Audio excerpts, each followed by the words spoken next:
देहरादून के परेड मैदान में हुई विशाल महापंचायत अंकिता मामले में इंसाफ की मांग को लेकर जुटे प्रदर्शनकारी। सुप्रीम कोर्ट से जज की निगरानी में सीबीआई जांच की मांग। देहरादून में बीजेपी में शामिल हुए विभिन्न दलों के कार्यकर्ता। कांग्रेस से बसपा यूकेडी कार्यकर्ताओं ने थामा भाजपा का दामन। कई पूर्व सैनिक भी बीजेपी में शामिल हुए। बेरीनाग के रामलीला के मैदान विराट हिंदू सम्मेलन का आयोजन किया गया। आरएसएस के 100 साल पूरे होने पर आयोजन। सभी हिंदुओं से एकजुट होने की अपील। मणिकूट पर्वत पर त्रयोदश ज्योतिर्लिंग की प्राण प्रतिष्ठा 13 से 15 फरवरी तक होगा भव्य आयोजन। आयोजन को लेकर तैयारियां तेज।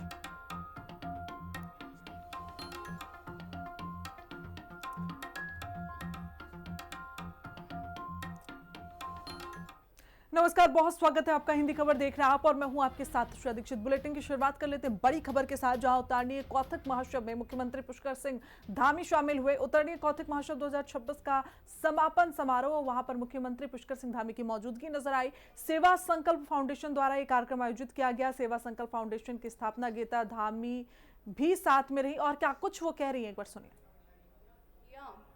और करीब हमारे 172 स्टॉल्स इस महोत्सव में लगाए गए हैं। बाकी लोगों को भी हमने बहुत कम जो है रेंट में यहाँ पर स्टॉल्स देने के काम किए हैं। और हर जिले से अलग अलग उद्यमी, हस्तशिल्प कलाकार भाई बंधु हमारे यहाँ पर पहुँचे हुए हैं। मैं आप सभी से आग्रह भी करूँगी, आप सभी से निवेदन करूँगी कि इनके द्वारा लगाई गई सामग्रियों को जरूर खरीदें। इनके द्वारा उगाए गए उत्पाद और इनके द्वारा ब्रांड के करके यहाँ पर लाए गए हैं। ये सामान ऑर्गेनिक हैं, शुद्ध हैं। हम लोग जाते हैं जब बाहर तो हम ये देखते हैं, हमें पता नहीं होता ये इसमें क्या केमिकल से बना है, क्या इसमें केमिकल है, क्या ये असली है। लेकिन यहाँ पर जो हमारे भाई बंधु दूर दराज क्षेत्रों से आए हैं, उनके द्वारा ये लगाई गई सामग्रियाँ उनके द्वारा उत्पादित की गई हैं और ये उनकी मेहनत परिश्रम से वो लोग यहाँ तक आए हैं। और बहुत खुश हैं जब हमारे भाई बंधुओं ने, सभी ने, समाज के लोगों ने आकर के इस महोत्सव को सफल बनाया, उनसे खरीदारी करी। आज उनके चेहरों में खुशियाँ देखने को मिल रही हैं। मुझे बहुत खुशी हुई जब लोग एक कहते हुए जो है बहुत खुश हो रहे थे कि आज बहुत अच्छा प्लेटफॉर्म उन्हें मिला है और उनकी जो है ख्वाहिश है। उन्होंने कहा कि हर साल इस तरह के आयोजन होने चाहिए, खासकर हमारे देहरादून में। और मैं आप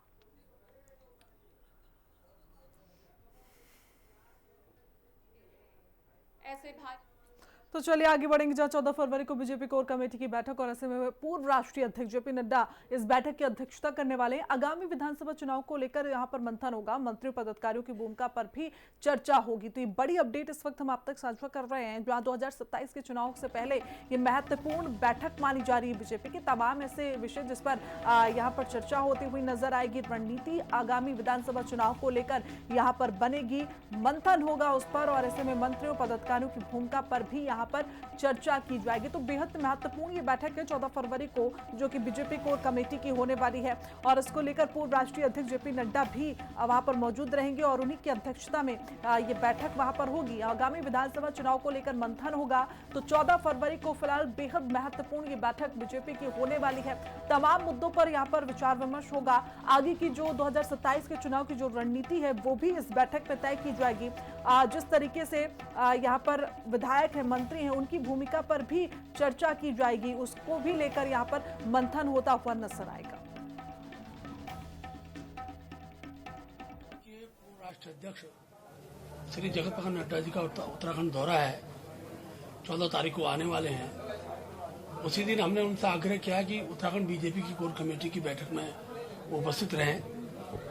कोर कमेटी की बैठक में, क्योंकि हमारा चुनावी वर्ष है, जैसा आज हमारी संस्था का हमने अभियान चलाया, ऐसे अनेकों अभियान इस पूरे वर्ष पर हम चलाने वाले हैं। खासतौर पर विकास यात्रा का कार्यक्रम और अनेकों ऐसे लोग हैं जिनकी ज्वाइनिंग के बारे में हमको डिस्कशन करना है। उस बैठक में उसकी भी चर्चा होगी। और महिला सम्मेलन है, युवा सम्मेलन है, नव मतदाता सम्मेलन है, इन सब प्रकार की रचना को हम करेंगे। उसके साथ साथ बूथ के प्रबंधन को और कैसे प्रमुखता के साथ हम प्रभावी बना सकते हैं, उस पर भी इस बैठक में हम लोग चर्चा करेंगे। तो ज्यादा जानकारी के साथ हमारे सहयोगी दीपिका भंडारी हमारे साथ जुड़ी हुई है। दीपिका, क्या कुछ अपडेट, क्योंकि बेहद महत्वपूर्ण ये बैठक मानी जा रही है, जेपी नड्डा भी पहुंच रहे हैं और ऐसे में 2027 के जो चुनाव पर मंथन तो बेहद महत्वपूर्ण है बीजेपी के लिहाज से ये बैठक। जी बिल्कुल, देखिए संगठनात्मक उसके बाद जो है रचना के बाद पहली बार जो है 14 फरवरी को बैठक होने जा रही है, कोर कमेटी की बैठक, जिसकी अध्यक्षता जो है पूर्व राष्ट्रीय जो अध्यक्ष है भाजपा के जेपी नड्डा वो करने वाले हैं। इसमें तमाम संगठन के जो पदाधिकारी हैं, कार्यकर्ता हैं, वो मौजूद रहेंगे। विधायक समेत तमाम जो कार्यकर्ता हैं वो मौजूद रहेंगे और उनपे और इस दौरान ये चर्चा की जाएगी कि आखिरकार 2027 का जो चुनाव है उसे किस तरीके से बहुमत से जीत हासिल करना है और जीत की हैट्रिक लगानी है। वहीं इसी के साथ तमाम जो मोर्चे हैं, चाहे वो महिला मोर्चा हो, अल्पसंख्यक मोर्चा हो, किसान मोर्चा हो, तमाम जो मोर्चे हैं उनको लेकर के भी बैठक की जाएगी और किस तरीके से इन मोर्चों से वोट बैंक जो है उसको बढ़ाना है, वोट बैंक हासिल करना है, इस पर चर्चा की जाएगी। इसी के साथ आगे की रणनीति क्या होगी, कार्य योजनाएं क्या होगी और सरकारी जो योजनाएं हैं, सरकार की जो उपलब्धियां हैं, किस तरीके से जनता तक पहुंचाना है, उसे घर घर द्वार द्वार तक पहुंचाना है, इस पर भी चर्चा की जाएगी। और तमाम जो पदाधिकारी हैं, विधायक हैं, उनको ये जिम्मेदारी दी जाएगी कि वो जनता के द्वार द्वार जाकर सरकार की उपलब्धियों को गिनाएं। इसी के साथ जेपी नड्डा इस रिपोर्ट कार्ड भी देखेंगे कि आखिरकार किस विधायक ने कौन सा ऐसा उम्मीदवार है जिसने जनता के बीच में जाकर अच्छा काम किया है और जनता का प्यार उसे समर्थन उसे मिल रहा है, और इसी आधार पर जो टिकट का बंटवारा है इस बार होगा। क्योंकि देखिए साफ तौर पर आज भाजपा के जो प्रदेश अध्यक्ष हैं महेंद्र भट्ट, उन्होंने कहा है कि भाजपा टिकट का बंटवारा सिर्फ और सिर्फ इसको देखते हुए करेगी कि आखिरकार उम्मीदवार या कार्यकर्ता या पदाधिकारी कितना फील्ड पे एक्टिव है, कितना लोगों के बीच जाकर काम कर रहा है और उसकी इस काबिलियत के उससे ही उसको जो है टिकट दिया जाएगा। और उन्होंने इसमें कांग्रेस पर भी तंज कसा है कि उसमें बड़ी टूट होने वाली है। तो हम कह सकते हैं कि जो कोर कमेटी की बैठक होने वाली है, इसमें 2027 में किस तरीके से मजबूती से मैदान में उतरना है और रण भेदना है। और बिल्कुल दीपिका, 2027 के चुनाव को लेकर बेहद महत्वपूर्ण ये बैठक हम इसे कह सकते हैं बीजेपी की जो होने वाली है, जिसकी अध्यक्षता जेपी नड्डा करने वाले हैं। लेकिन जो इन दिनों मुद्दे रहे हैं, चाहे वो अंकिता भंडारी हत्याकांड को लेकर हम कह लें या फिर कृषि या किसान को लेकर जिस तरीके से लगातार उत्तराखंड में जो मुद्दे गरमाते हुए नजर आए, ये भी 2027 के लिए चुनाव के लिए बीजेपी के लिए बड़ा चैलेंज साबित हो सकते हैं और इसको लेकर भी इस बैठक में हो सकता है कि मंथन हो। जी बिल्कुल, देखिए हर एक वर्ग, हर एक समुदाय, हर एक जो हम कह सकते हैं कि एक गुट है, वो भाजपा के लिए जरूरी है। क्योंकि देखिए चाहे वो सिख समाज हो, चाहे वो मुस्लिम समाज हो, चाहे हिंदू हो, चाहे ईसाई हो, या फिर हम कह सकते हैं एक किसान का जो एक हम कह सकते हैं कि एक मोर्चा हो। क्योंकि जिस तरीके से उधम सिंह नगर और हम बात करें हरिद्वार की, यहाँ पे किसानों की संख्या ज्यादा है, तो कैसे इनको साधना है, कैसे किसानों के वोट बैंक को साधना है। सिख लोग उधम सिंह नगर में ज्यादा है, उनको किस तरीके से साधना है, तो इस पर भी विस्तृत चर्चा की जाएगी। क्योंकि जिस तरीके से अंकिता भंडारी हत्याकांड मामला हुआ और किसान का जो मामला हुआ, उसमें कहीं ना कहीं चाहे हम पौड़ी की बात करें या हम फिर किसानों की बात करें, पंजाबी सिखों की बात करें, कहीं ना कहीं उनमें नाराजगी थी। लेकिन कहीं ना कहीं मुख्यमंत्री पुष्कर सिंह धामी ने अपने कठोर ऐसे फैसले लिए जिसके बाद आरोपियों की गिरफ्तारी भी हुई है, उन्हें कठोर सजा भी हुई है। तो कहीं ना कहीं इस कोर कमेटी की बैठक में जो है ये भी कार्य योजना तैयार की जाएगी कि आखिरकार इन समुदाय के लोगों को और सिख समाज जो है उनको कैसे जो है साधना है, उनके वोट बैंकों को हासिल करना है। और क्या हो सकता है इससे पहले कोई बड़ी घोषणा, यानी कि आचार संहिता लगने से पहले बड़ी घोषणाएं भी मुख्यमंत्री जो है तमाम इन समुदाय के लिए, इन सिख समाज के लिए कर दे, ताकि हर एक जगह से वोट बैंक जो है वो हासिल किया जा सके। संत समाज जो है उसमें बहुत इंपॉर्टेंट एक रोल है वोट बैंक, क्योंकि अच्छा खासा वोट बैंक जो हरिद्वार में साधु संतों से, अखाड़ा जो परिषद है उनसे मिलता है। तो तमाम जो ये मोर्चे हैं, तमाम जो ये वर्ग हैं, समुदाय हैं, या हम कहें कि एक गुट है, उनको साधने की कोशिश जो है इसमें तैयार की जाएगी कि आखिरकार कैसे इनका वोट बैंक हासिल करना है। बिल्कुल दीपिका, कुल मिलाकर ये बैठक बेहद महत्वपूर्ण होने वाली है 2027 के चुनाव के लिहाज से अगर हम देखते हैं। तो फिलहाल तमाम जानकारी के साथ आप जुड़े हुए उसके लिए बहुत बहुत शुक्रिया। आगे बढ़ जाएंगे और इसी के साथ कांग्रेस के युवा प्रवक्ता और युवा नेता अमन बत्रा ने भी कांग्रेस छोड़ भाजपा का दामन थाम लिया है और इस मौके पर भाजपा के प्रदेश अध्यक्ष महेंद्र भट्ट ने कहा कि प्रधानमंत्री नरेंद्र मोदी और मुख्यमंत्री पुष्कर सिंह धामी के नेतृत्व में भाजपा सरकार के काम से प्रेरित होकर विभिन्न दलों के जो कार्यकर्ता हैं वो भाजपा का दामन थाम रहे हैं।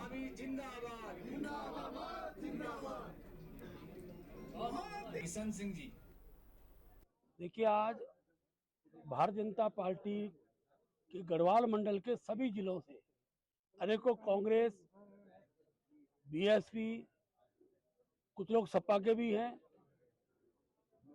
और यूकेडी, ऐसे दलों को छोड़कर बड़ी संख्या में लोगों ने भारतीय जनता पार्टी सत्ता ग्रहण की है।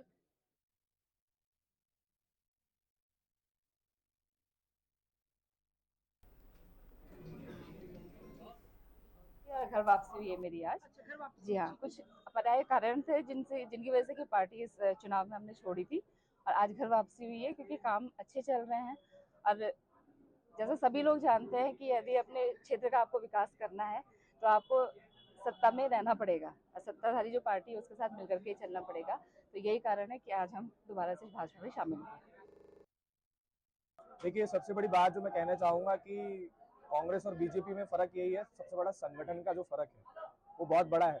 और दूसरी बात, जिस प्रकार से पुष्कर सिंह धामी जी के नेतृत्व में हमारा प्रदेश उत्तराखंड अग्रसर है, और उसी के मद्देनजर आज मैं भाजपा का दामन मेरे युवा साथियों ने एवं मेरे साथ कुछ महिलाओं ने थामा है।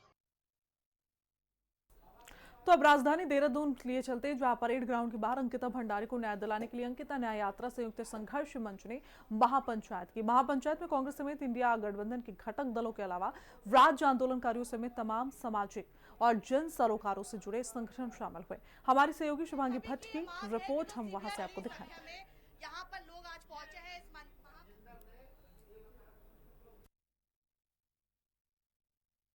इतने वर्ष बीत जाने के बावजूद भी आज अंकिता भंडारी हत्याकांड मामला जो है गरमाया हुआ है।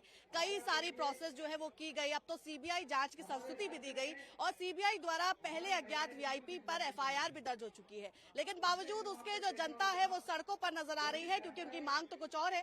यहाँ पर आपको तस्वीरों में दिखाएंगे कि आज अंकिता के न्याय के लिए महापंचायत का आयोजन किया गया है राजधानी देहरादून में। सामने आप देखेंगे तो सैकड़ों की संख्या में यहाँ महापंचायत में हिस्सा लेने के लिए लोग पहुंचे हैं। महिलाएं, बुजुर्ग, युवा सभी लोग आज यहाँ पहुंचे हैं और अंकिता को न्याय दिलाने की मांग कर रहे हैं।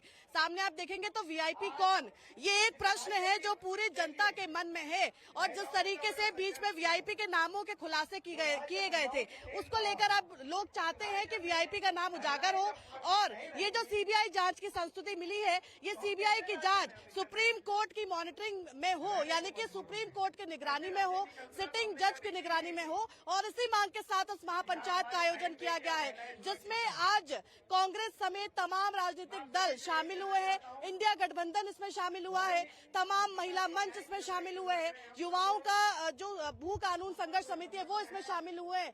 कई सारी पार्टियां, सामाजिक संगठन आज इसमें शामिल हुए। तो कहीं ना कहीं पूरी जनता की आवाज आज यही है कि आखिर वीआईपी कौन। ऐसे में कई सारे लोग हमारे साथ मौजूद हैं, इन सभी लोगों से बातचीत करेंगे कि आज किन मांगों के साथ इस महापंचायत में शिरकत करने पहुंचे। सर, सबसे पहले आपसे जानना चाहूंगी, वीआईपी कौन है? ये सवाल तो कई वर्षों से चला आ रहा है, लेकिन ये जो महापंचायत आज की गई है, बड़ी संख्या में लोग पहुंचे, अब तो सीबीआई की संस्तुति दे दी गई है, तो फिर अब क्या आप लोग मांग कर रहे हैं? देखो, सरकार की नीति में खोट है, और खोट का सबसे बड़ा उदाहरण इन्होंने एक प्राणवादी से एफआईआर कराई है बसंत विहार थाने में। केस पौड़ी जिले का है, और जहां उनके माँ बाप ने पहले से ही एफआईआर की थी, उसको अलग रखते हुए इसका मतलब मुख्यमंत्री के नीति में खोट है। और आप देखोगे कि जिस व्यक्ति की वो बनंतरा, वो काली कोठरी जो बनंतरा जंगल में बनी थी, उस व्यक्ति विनोद आर्या, जिसका बेटा पुलकित आर्या जेल में है इस समय, उसको तुम अरबों रुपया का ठेका दे रहे हो दवाइयों का, आयुर्वेदिक यूनानी दवाइयों का। इसका मतलब उत्तराखंड की सरकार विनोद आर्या से ब्लैकमेल हो रही है, उसी तरह से जिस तरह से आज मेरा देश एपस्टीन फाइल के मामले में कटघरे में खड़ा है। इसलिए हमें चिंता है कि हमारा मुख्यमंत्री किस तरह से वीआईपीओ को बचा रहा है और ऐसे षड्यंत्र रच रहा है जो जन उन्मुखी नहीं है। इसलिए उत्तराखंड सैनिक बहुल्य राज्य है, और इसके सैनिक आज यहाँ पे सड़कों पे आकर मांग कर रहे हैं कि हम उस वीआईपी को छोड़ेंगे नहीं, उस भेड़िए को। और हम चाहते हैं कि विनोद आर्या, जिसकी ये काल कोठरी थी, उसके छाती पे जो राज छुपे हुए हैं, उनको भी निकालने का एक प्रयास होगा। आज नहीं तो कल अंकिता को न्याय मिलेगा। सारी जनता सड़कों पर है, वीआईपी कौन, ये सवाल पूछ रही है। सीबीआई की संस्तुति हो चुकी है, जो आरोपी थे कि हाँ, सरकार कहती है कि वो तो जेल के अंदर है, तो अब क्यों राजनीति की जा रही है? लेकिन यहाँ पर तो आज राजनीति के अलावा भी जो आम जनता है वो भी पहुंची है। हाँ, धन्यवाद आपका। देखिए, सीआरपीसी बदल के नाम बदल दिया गया, बीएनएस हो गया, भारतीय न्याय। कोई काम नहीं हो रहा, मगर हम लोग आवाज उठाते रहेंगे। हम लोग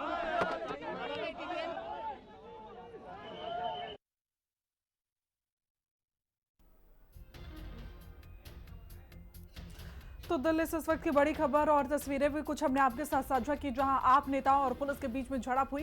पुलिस ने सौरभ भारद्वाज को फिलहाल हिरासत में ले लिया है। वो तस्वीरें हम आपको दिखा रहे थे। सौरभ भारद्वाज के साथ पुलिस ने बदसलूकी की और बहस का वो फुटेज भी हमने आपको दिखाया। साक्षी बंसल है और हम लोग यहाँ पर एक श्रद्धांजलि कैंडल मार्च के लिए आए थे और जिस तरह से पुलिस ने यहाँ पे आपने देखा होगा 400-500 पुलिसकर्मी इस तरह से इकट्ठे करे हुए हैं और ना परमिशन है ना कुछ देते हैं ये लोग, तो आम जनता क्या अपनी आवाज़ भी नहीं उठा सकती है। एक 25 साल के युवक की जिस तरह से यहाँ पर जान गई है, आप सोच सकते हैं। मतलब एक सावधानी का अगर यहाँ पे बोर्ड होता है, यहाँ पे बैरिकेडिंग होती, किस तरह से सारे पूरी जनकपुरी में सारे खुले गड्ढे, इतने डीप 25-25 फुट के गड्ढे अगर पड़े हैं तो कभी भी किसी की जान को खतरा हो सकता है। और उसके ऊपर आशीष सूद जी यहाँ पर जो मंत्री साहब हैं यहाँ पर इस टाइम बीजेपी के और एमएलए हैं, यहाँ से 500 मीटर पे उनका घर है और जिस तरह से वो लोग इसको एक पिक्चराइज वो क्रिएट करते हैं ना, कंटेंट क्रिएट करते हैं। उन्होंने फर्स्ट अपना जो बयान दिया आप उसका देख सकते हैं कि यहाँ पे बैरिकेडिंग लगी हुई थी, यहाँ पर सब कुछ फेंसिंग थी, सब कुछ था, तो क्या कमल ऊपर से आके पेड़ पे से आके वो गिर गया। और कहीं पूरी रोड पर अगर आप कंस्ट्रक्शन का काम कर रहे हैं, एटलीस्ट स्ट्रीट लाइट्स वगैरह तो वर्किंग होना, यहाँ पर बिल्कुल अंधेरा है जिससे लोगों को पता ही नहीं लगता है। तो इस तरह की लापरवाही हुई है और उसके ऊपर ये लोग कानाफूसी और इस तरह के ये प्रोग्राम कर रहे हैं कि उसको लिपापोती कर दिया और इस तरह से बता दिया कि फेंसिंग थी। मतलब कमल, मेरा सिर्फ आशीष सूद से ये पूछना चाहती हूँ, कमल क्या ऊपर से गिरा है? वो पेड़ पे से चढ़ के आ रहा था, वो रोड पे से नहीं आ रहा था, जो डायरेक्ट वो खड्डे में जाके गिर गया। अगर ये फेंसिंग होती तो वो नहीं जाता ना। ये अब आपने जो करी है उसके एक्सीडेंट के बाद, ये आप भी तो करी है नहीं। अगर पहले होती तो शायद उस 25 साल के बच्चे की जान बच जाती, जिसके माँ बाप घर पे इंतज़ार कर रहे थे कि मेरा बेटा आएगा और मैं उसके साथ अपना केक काटूंगा। आप सोच के देखिए, सुबह अगर उसके घर में उसकी मौत की खबर गई, उनके माँ बाप के ऊपर क्या बीती होगी। मतलब बहुत बहुत भारी दुख है हमें इस बात का। और अगर हम श्रद्धांजलि सभा यहाँ पर कैंडल मार्च अरेंज कर रहे हैं, कोई मदद करने नहीं आया, कोई कंप्लेंट दर्ज नहीं करी गई और आज हम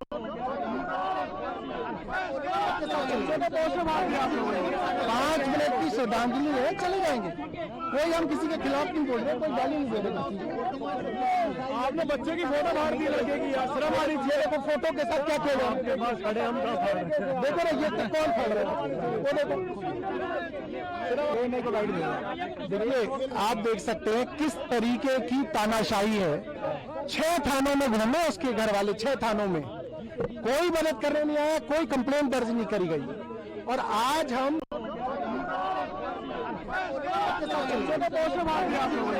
5 मिनट की श्रद्धांजलि है, चले जाएंगे। कोई हम किसी के खिलाफ नहीं बोल रहे, कोई गाली नहीं दे रहे।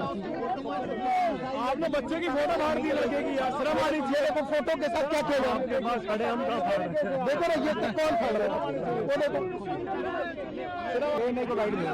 देखिए आप देख सकते हैं किस तरीके की तानाशाही है। 6 थानों में घूमे उसके घर वाले, 6 थानों में कोई।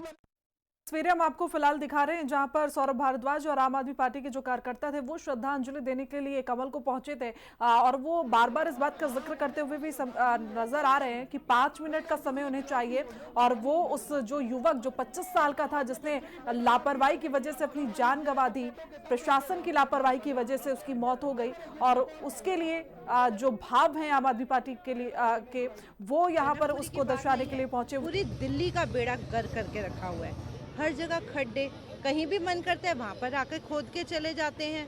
इसकी कोई रिपेयरिंग नहीं है, कहीं बैरिकेडिंग नहीं है, कहीं भी आसपास कोई जाल नहीं बनाया हुआ कि लोगों की सुरक्षा के लिए। ये लोगों की जान से खिलवाड़ कर रहे हैं। ऐसे थोड़ी होता है कि गरीब लोगों को क्या रोड पे चलने का हक नहीं है क्या? हर किसी को ध्यान देना चाहिए। आप यहाँ पर खड्डा कर रहे हैं तो उसको टाइम से रिपेयर होना चाहिए। उसके आसपास कोई लोगों की जान की ध्यान रखते हुए उस पर बैरिकेडिंग होनी चाहिए। इस चीज़ का बिल्कुल बेकार है।